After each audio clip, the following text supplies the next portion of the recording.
You are now listening to the following program on the Mixkill Media Network. In a world that seems upside down, there is a man who uses his opinion as a weapon.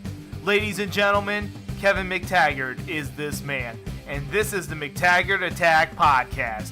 Let's go. Okay. Alright. Hello. Please pardon the technical difficulties. I had a bit of a technical thing. Like, I put the microphone in and no sound was coming out. But I fixed it, because things are recording now. So this is what's happening. As the narrator of the podcast told you, this is the McTaggart Attack Podcast. I'm Kevin McTaggart. This is episode 23. I think. I always lose track. Pretty sure it's 23. Yeah, definitely, because I think last week was 22. So this is 23. Right, so welcome. The McTaggart Attack Podcast is put out to the masses by the lovely people who run the Mixkill Media Network. G.W. Foley and Max, I can't remember, Emmons is his last name, are the two lovely hosts creators, owners, CEOs of the Mixkill Media Network, and they put out this podcast whenever I put it out. Like, I will record it tonight and send it to them, and they'll put it out on Saturday. Yeah, because that's how it works. Lovely guys who do a lovely job. Lovely, lovely, lovely. It's just words, people. Get over yourselves.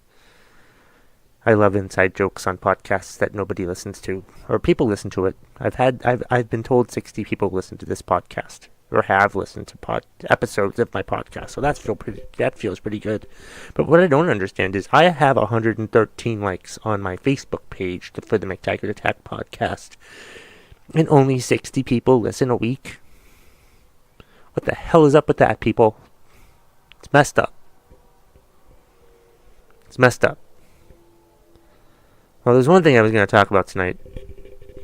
Mostly my majority topic, but for the most part, one thing I wanted to get off my chest before I got into that other stuff was I had a show this past Saturday at the Marquee Theatre in Middlebury, Vermont.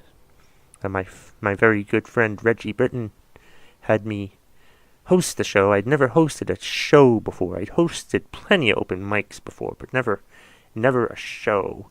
And it was going fine. The set was going fine. I had like 15 minutes to start off, and going well, and doing fine. And I do the Trump stuff.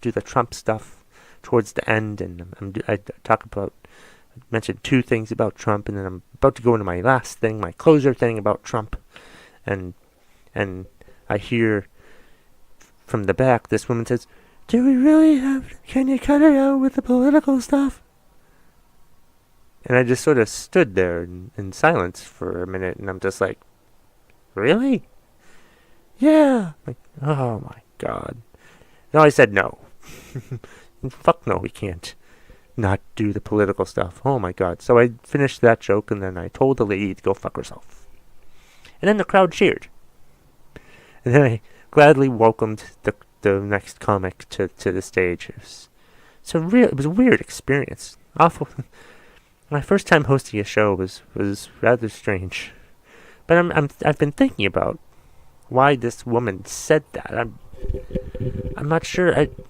I know that Middlebury is mostly liberal by talking to some of the people in the crowd that night, but so I'm thinking maybe she was a conservative, maybe she was a Trump supporter, but I'm also. Like, if she's a Trump supporter, she has to understand that other people are going to hate her president. Like, I liked Barack Obama, and I've liked other presidents, and, I always get sensitive when I hear other people talk about presidents that I like, but I'm not going to stop people from telling jokes about them. It's not how it works.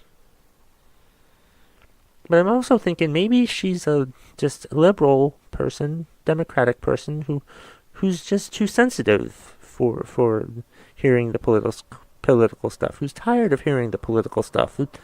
I don't understand why she blurted out. It's bothering me. Maybe she's just too, she's either a conservative or a Democrat. A liberal or a conservative, a Republican, or a Democrat. She's one of those two things. And I don't know. Maybe I'll see her again at another show. I'm doing the Comedy Thunderdome at the Marquee Theater on April 8th. So come on out to that and watch me lose another comedy competition. Can't wait. Yeah. All right. Let's see.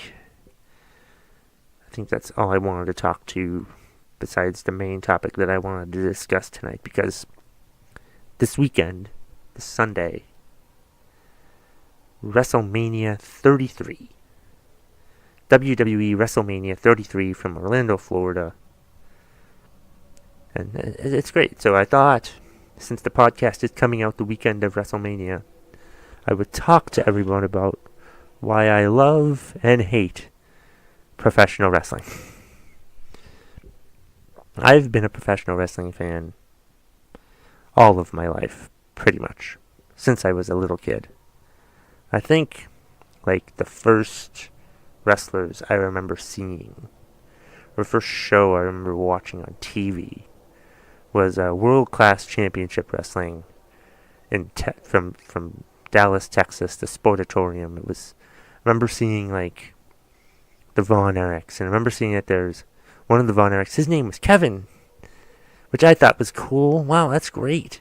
As a scrawny kid with a spinal fusion and scoliosis, I'm seeing this guy named Kevin be a wrestler. That was pretty damn cool. But he didn't wear any boots, which I also thought was cool at the time. It was still kind of weird too, but yeah. So that was interesting. That was my first influence on wrestling, and then watched again a few years later, like 84, 85, when Hulkamania was born. And so Hulk Hogan was my favorite wrestler for a while. And I remember watching WrestleMania 3 with my dad, watching the main event. I watched Ricky Steamboat versus Randy Savage. I watched Roddy Piper versus Adrian Adonis. And I also remember vividly the Hulk Hogan versus Andre the Giant, which was an epic match. But yeah, of course, I was a Hulkamaniac. Through and through. So then, let's see. Right then. And I'm a big professional wrestling fan. I've been a fan ever since. I've been a fan all my life. It's been great. Hogan was my favorite wrestler for a while. Then Hulkamania died for me earlier than it died for most people. Okay? I know that people were shocked and saddened by when he joined and formed the NWO in 96, but for me, it was 1992. Yeah, 1992 was when Hulkamania died for me. The Royal Rumble, 1992. Because I remember that then, leading up to that Royal Rumble, the WWE title was up for grabs. The winner of that Royal Rumble would become the WWF at the time champion. And then what happened was Ric Flair was in the WWF at the time. I'm going to call it the WWF because that's what it was back then. So fucking deal with it. And what happened, the last few people in the ring was Hogan, Ric Flair, and Sid Justice. He'd been called Sid Vicious in other places, but Sid Justice. I felt like Sid Justice was being built up to be the next Hulk Hogan. And I was ready to become a Sid Justice fan. Because I thought Hogan, it was time for him to move on. Time for him to retire. Time for him to move on to other things. And then Sid Justice gets eliminated. Well, actually, what happened was Sid Justice eliminated Hulk Hogan, and then Hogan eliminated Justice, which caused Ric Flair to win. By the way, that Royal Rumble, his performance in the Royal Rumble, he wrestled over an hour. Awesome. That was the first night I felt myself sort of rooting for Ric Flair, which was cool. Which was weird since he was a bad guy, but still I respected his physical ability to withstand an hour match like that. That was great. But yeah. Yeah.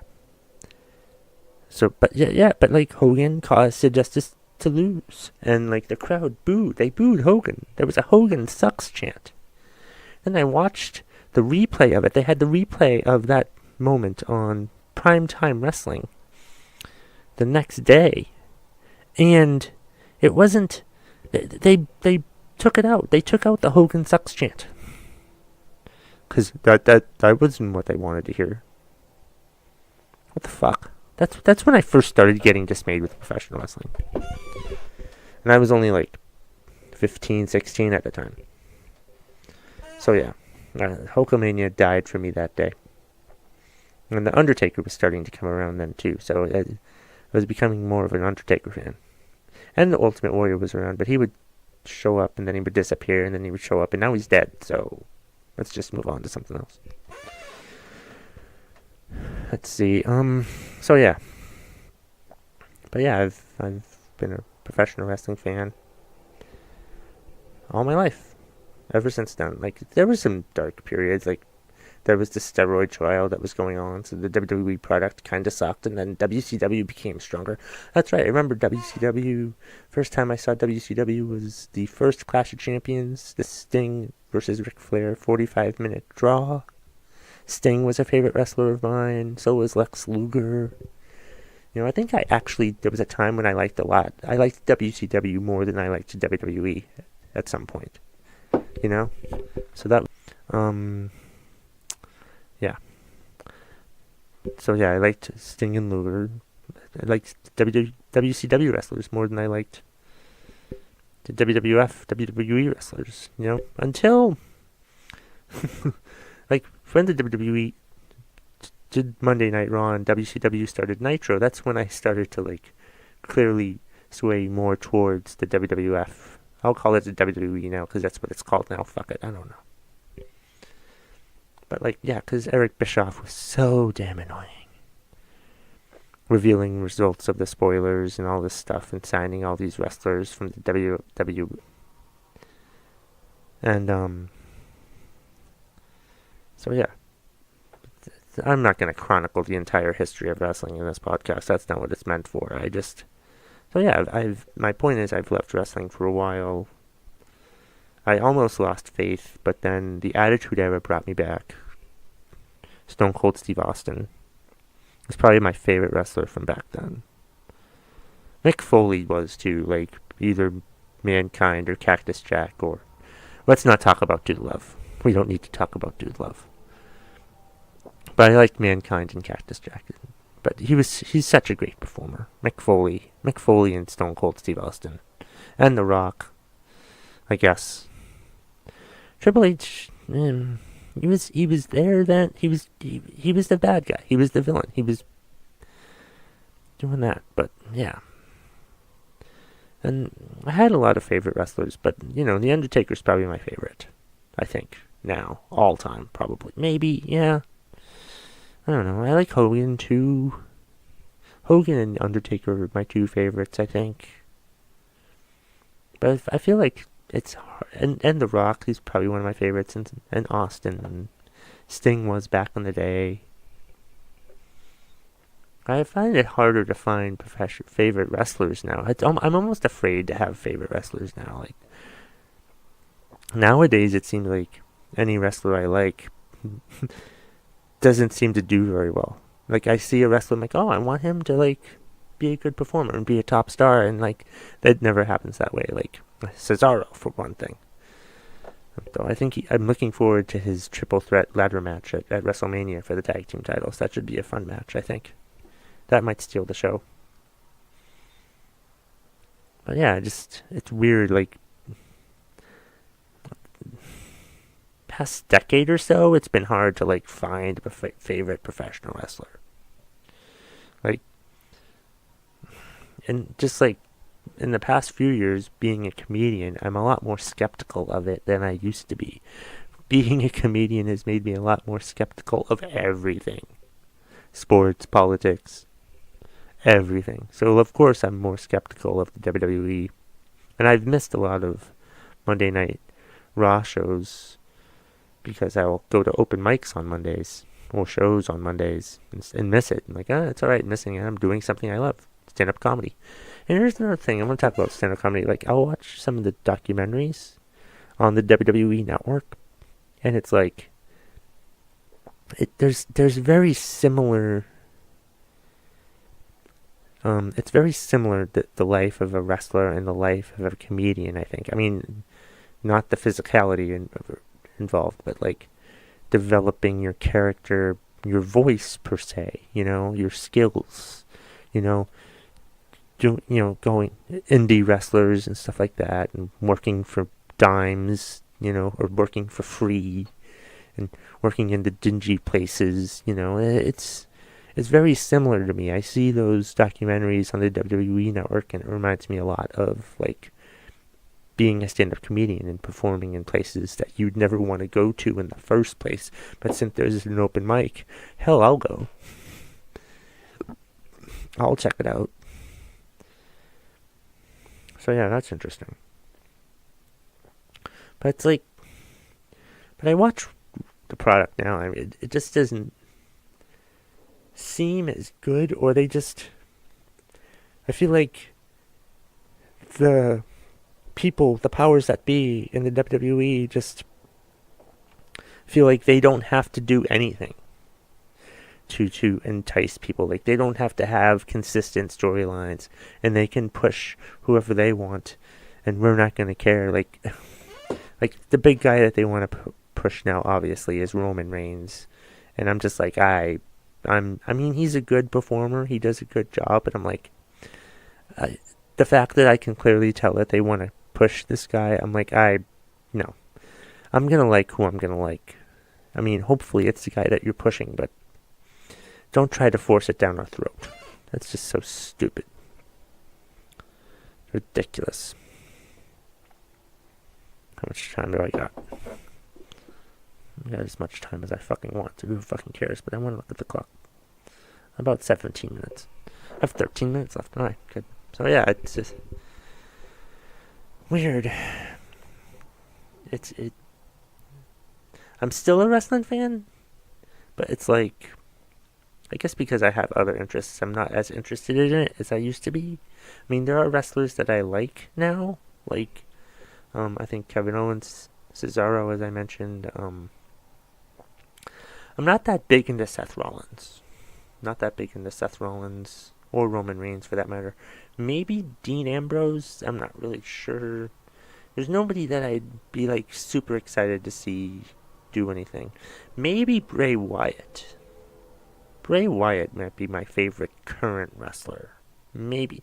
But I don't even know. I'm not even sure. I don't really have a favorite. There's a lot of wrestlers that I like seeing and I think perform well, but I'm just like, I'm just not into them. But maybe it's because the WWE just isn't geared towards me. By the way, we have to mention AJ Styles, though. He is clearly the best performer on the WWE. Puts forward a great match all the time. Fantastic. And I'm looking forward to his match with Shane McMahon at WrestleMania. Looking forward to a few matches at WrestleMania. But I'm worried, but I'm also thinking the last match is going to absolutely suck. I'm going into the main event, Brock Lesnar versus Goldberg, and I'm thinking it's going to be terrible. I think it's best to go into that match with as low expectations as possible. Go into that match with the lowest expectations possible. Certainly. Crazy. So, yeah. Let's see. What else don't I like about wrestling? I have the same match. Like, Raw has a 3-hour show, which is entirely too long. It should only be 2 hours. Even they could do like a pre-show from 8 to 9, or not, or just do something else. Put on, I don't know. But I'm just like, we don't need to watch a 3-hour Raw. It's just doesn't make sense. But that's what USA Network wants, I guess, so they have to do that. I like that SmackDown's only 2 hours, and I think I actually like SmackDown Live better than Raw right now. I feel like it's much more condensed, and they get, they have better matches, and they don't put that much out there, and it leaves you wanting more. You watch Raw, and it's like 3 hours every week, and it's like, oh dear God, when is this over? And then it's over, and then, then you watch it again next week, because we're all fucking gluttons. We're sheep. We're sheep. Oh, I know. Another one thing I wanted to talk about was, like, they've been doing the Authority storyline since Vince McMahon and Stone Cold Steve Austin 20 years ago. That's right, it's been 20 years since that started. Can they stop with the Authority storyline? I know we're supposed to hate them usually, but I'm just like, what is the point? Why don't we just focus more on developing the wrestlers and having them go out there and do their thing? Why don't we just have it about them? Why do we need to have Authority figures as characters? It doesn't make sense to me. Stupid. But I guess we're supposed to hate them. So I guess they're doing a good job of us hating them. But I hate them for the wrong reasons. Plus, like, this is an interesting point. Like, they appear as bad guys on the TV show, but then you see them on, like, other interviews and stuff like that, and like Triple H and Stephanie will all be pretty nice people. Like, if you're going to be a villain, act like a villain all the time. Just don't act like it on the TV show. I mean, Jesus Christ. It's just annoying. I'm just tired of the whole Authority thing. I don't hate it because I'm supposed to hate it. I hate it because I think it's pointless. Just freaking pointless. Why don't we just build up more talent instead of bringing back people? I have no interest in Brock Lesnar or Goldberg, but I want to see that match because it's going to suck. And the fans are going to boo, and it's going to be, like Bobby Roode would say, glorious. Glorious. I think I'll watch NXT. I think NXT is on Saturday. I might try to watch it Saturday. That should be good. And for WrestleMania, I'm going over to GW Foley's house, and we're going to simulcast WrestleMania again. So be on the lookout for that, fans. I'll be on another podcast. I'll be on. I think he'll probably put it out next Wednesday. When it'll be, I think it's me, Pierre Fichon, GW's friend Adam, and I'm sure the GW's dogs will be lurking about, but there'll be pizza and stuff, so that's good. And I think I've already talked about how much I'm going to hate the John Cena, Nikki Bella, Miz, Maurice match, because it should be John Cena versus The Undertaker, but it's never going to be John Cena versus The Undertaker, because The Undertaker should probably retire after this year. Unfortunately, I see that happening. I see Roman Reigns being the one that retires The Undertaker, and then it'll be Roman Reigns versus Brock Lesnar next year, and Brock Lesnar is going to have the Universal title all year long, and they're not going to care about the 30-year. There's a 30-day rule for defending your belt. Ridiculous. I really hope there's a switcheroo Sunday night, and someone else walks out Universal Champion. That's really what I want. That'd be great. Or have Goldberg win in 30 seconds again. I think that might happen. No, it's not going to happen. It's going to be a 15, 20-minute match, but it's going to be mostly posturing. Some belly-to-belly suplexes. Or Brock just obliterates him, and Goldberg goes off into nothing. Which is probably what he wants. Be sad if Goldberg's son is at ringside and he's crying. I want to see Goldberg's son crying. That would be great. I'm not rooting for anybody in that match because I don't care about it one single bit. I'm just looking forward to see if there'll be any good matches, any good performances. So we'll see what happens there. I want to see. I just want to look for. I want good matches at WrestleMania. I'm sure there will be, but there's just a bunch of stuff that I just don't care about. I don't care. I don't have a rooting interest in anything that happens. I think the last time I actually cared was like Daniel Bryan winning WrestleMania 30. That was a great moment. But I think that might be it for me. I mean, I don't know. It's just crazy.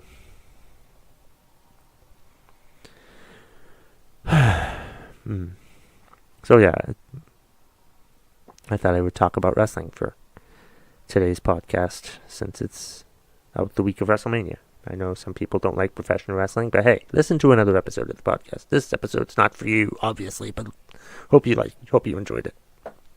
I think I got everything out of my system about what I don't like about professional wrestling.